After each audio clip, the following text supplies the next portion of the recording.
guys, welcome back to episode 3 of Honey in the Rock. I'm Sophie and I'm so glad you're listening or watching. So I've never done this before, but I just recorded and I was going back and listening through and editing it, and it just didn't really feel right. So I was praying and I was like, I think I need to re-record. So hopefully second time's the charm. But today I wanted to share my story with anxiety and depression. And hopefully my story will make you feel not alone, but I also hope that my story is a reflection of Christ and that God will be glorified through the hard things that I went through. So, December 2020, I started going to counseling, therapy, whatever you want to call it. My mom got me into a Christian therapist once I asked, and she was a lady who loved the Lord, but also wanted what was best for me, knowing that I also loved the Lord.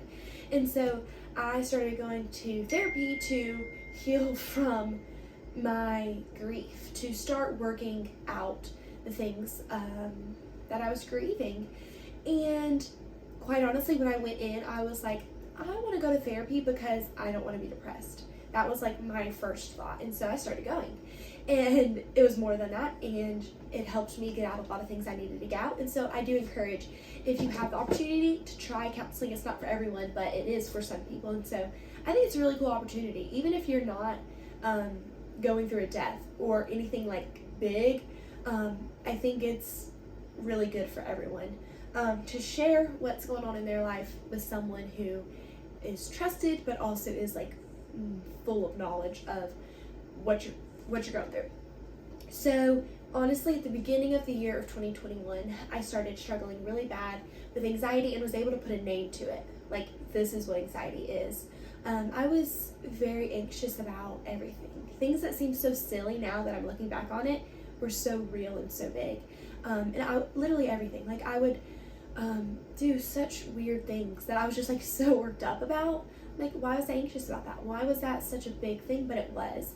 And so to name it, to see that it was real, and then to work through it. And so I did have to get some further help to get past my anxiety, like huge hump, so I could start grieving and working through my anxiety. And so I did what was best for me and what my family and my parents thought I needed.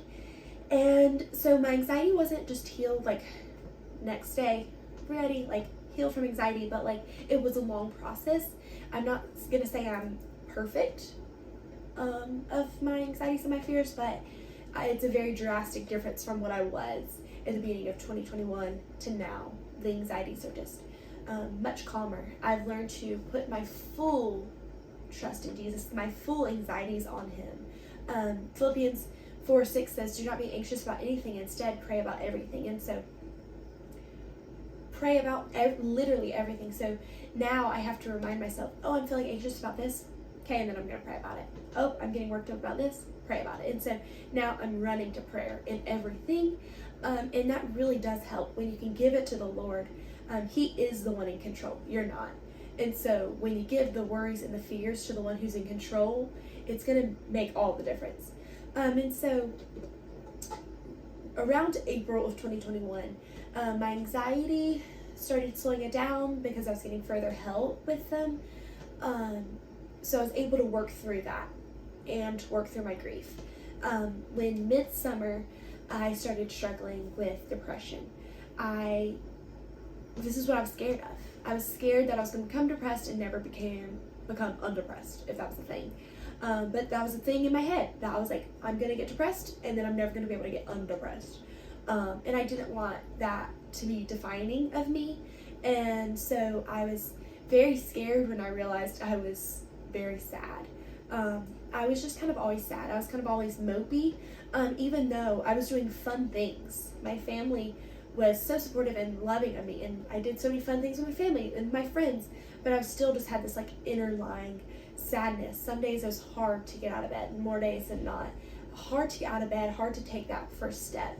But moment by moment, the Lord will protect you and He will keep you. And so I just had to take one step at a time. My friends took care of me so well. One of my friends would just like come to my house like, hey, we're going to lunch. We're getting out of bed. My parents were like, hey, let's go on a walk now. Like, they knew to hug me and let me be sad, but they also knew that I needed to get up and go do fun things, because sometimes when I got there, I would have fun. But it was just that first step to get there. And so it did feel like my sadness was overtaking me, but what was really good for me was to share. Be open with the people I trusted about what I was struggling with, my anxieties, and the things that just made me be filled with sadness. To share that, and that helped me realize that I wasn't alone in it. I wasn't the only person who was depressed and sad. I wasn't the only person who was struggling with anxiety. And so if you need someone to talk to, you can text me or call me or DM me or whatever. I'm always here to listen and talk with you. And so both my anxiety and my depression are a whole lot better than they were.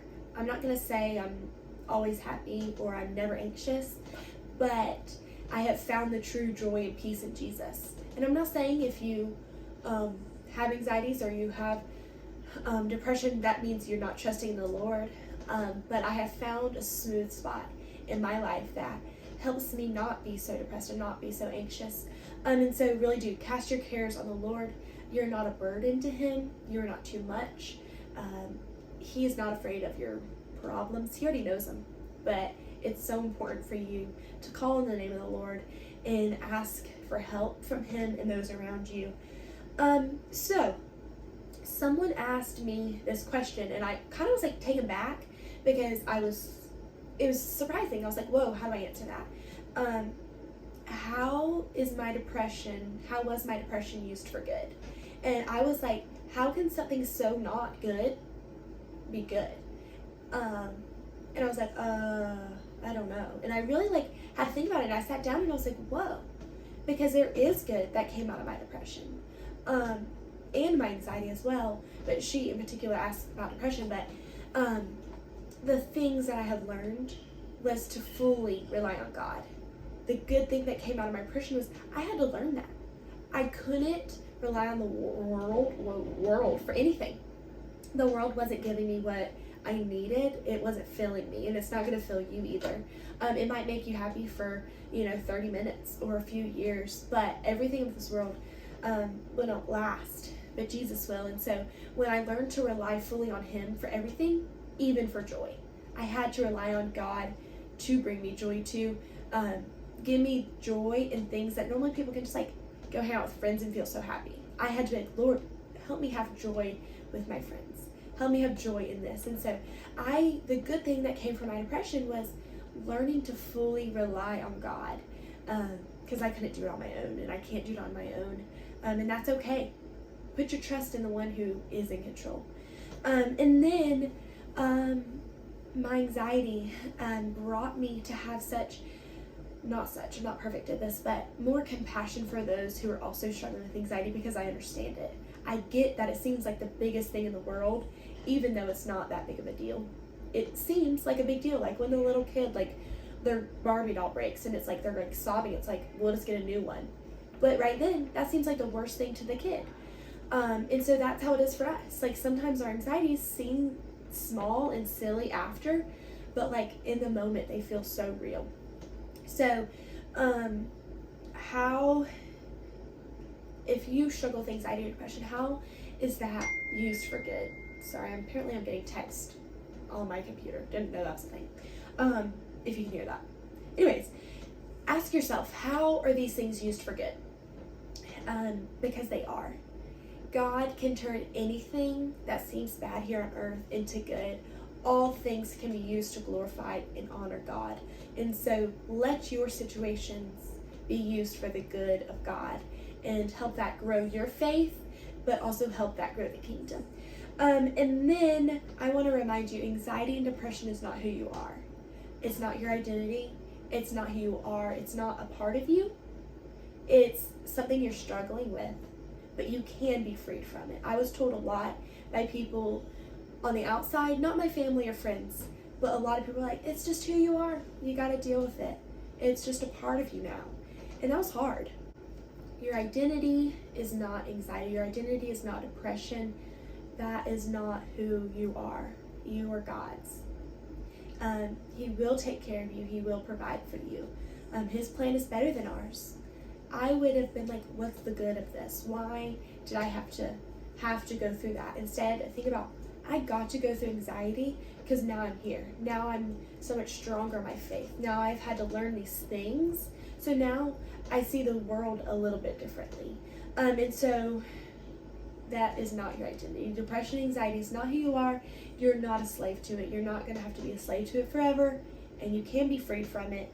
And so that's really all. I hope this, kind of made sense. I felt kind of all over the place, but you're not alone in this.